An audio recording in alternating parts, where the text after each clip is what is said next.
This past week, our bank grossly mishandled a financial transaction. When my wife told me what had happened, I was outraged, to put it politely.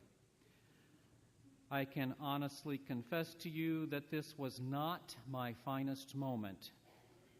After significant anger and venting and blood pressure elevation occurred, another family member pointed out the obvious facts of our current financial system and asked me point blank, given those realities, what do you expect? It's a little embarrassing to say this because just last week Father Matthias was at this same podium talking about the Unbound conference that's coming up. And he's particularly pointed about people who had anger. So, indeed, what was I expecting from financial institutions competing for market share and unsuspecting consumer dollars? It brings up an important point. What do I expect? What do you expect? Do you expect that wars and hunger and poverty and oppression and abuse and exploitation, corrupt power and business incompetence will vanish? Do you expect that all people, Catholic or whatever, will live in harmony sooner or later? Truthfully, many people live with unconscious or conscious expectations that eventually things will get better, and much of their lives, their work are motivated by just such expectations.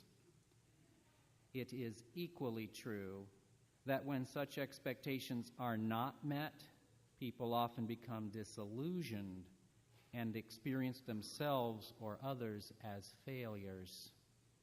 That certainly was my experience with the bank.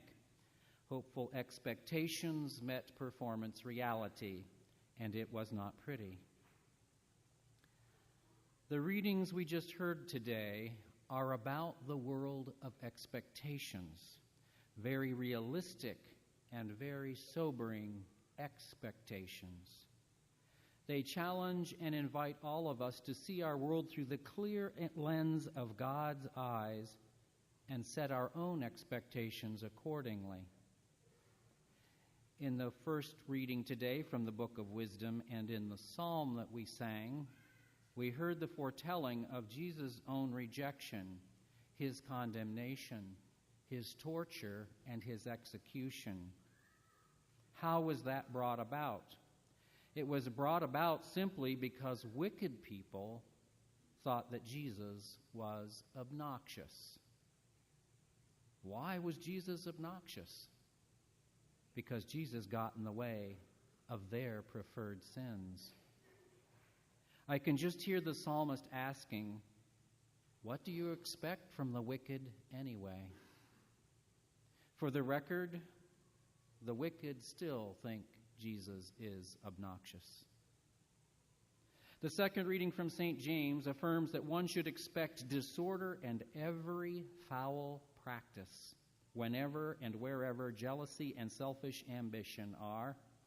He affirms that one should expect wars, conflicts, death, and fighting when our passions rage.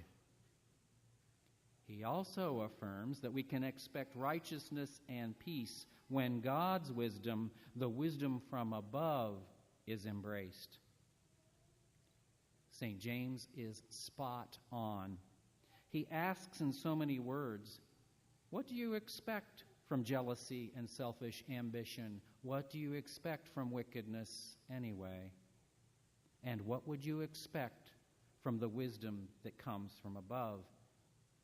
In contrasting those two expectations, it's really clear. It's black and white.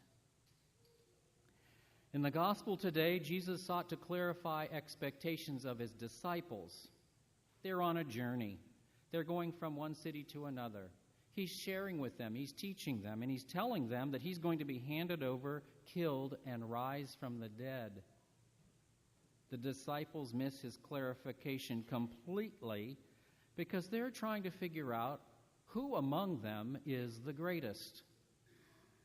They're thinking, Jesus will be the great ruler someday, and of course, he'll want to fill his C-suites with the most talented and high-potential folks.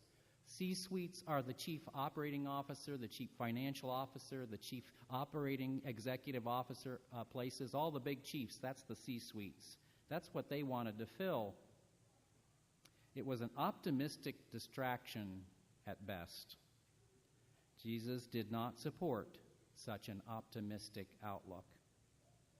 He foretold not only the destruction of his beloved city Jerusalem, but also a world full of cruelty, violence, and conflict. For Jesus, the happy ending is not in this world. It is not for him. It's not for his disciples. It's not for us. The challenge Jesus gave his disciples, and he gives to us, is not to expect we will solve all the world's problems, but to remain faithful at any cost. How do we do this? If anyone wishes to be first, he shall be the last of all and the servant of all. That's how we remain faithful at any cost. Whether you read the newspapers, cruise the multitude of online news sources, or live with your eyes and ears wide open, what do you discover? Have you found the happy eternal ending of this world? What do you expect in this world anyway? Given no lack of ongoing attacks on Jesus by the wicked, no lack of jealousy and selfish ambition, no lack of wars and conflicts and fighting, no lack of folks vying for who is the greatest, what is a disciple to do? Simple. Be the servant of all. That's what Jesus expected. That's what Jesus expects. You might ask, is that sometimes hard? Oh, yes, often. You might ask, is that what I was made for? Unquestionably, yes. You might ask, can you guarantee that that will lead to my destiny of eternal happiness? It's probably the only thing I can say absolutely and positively yes.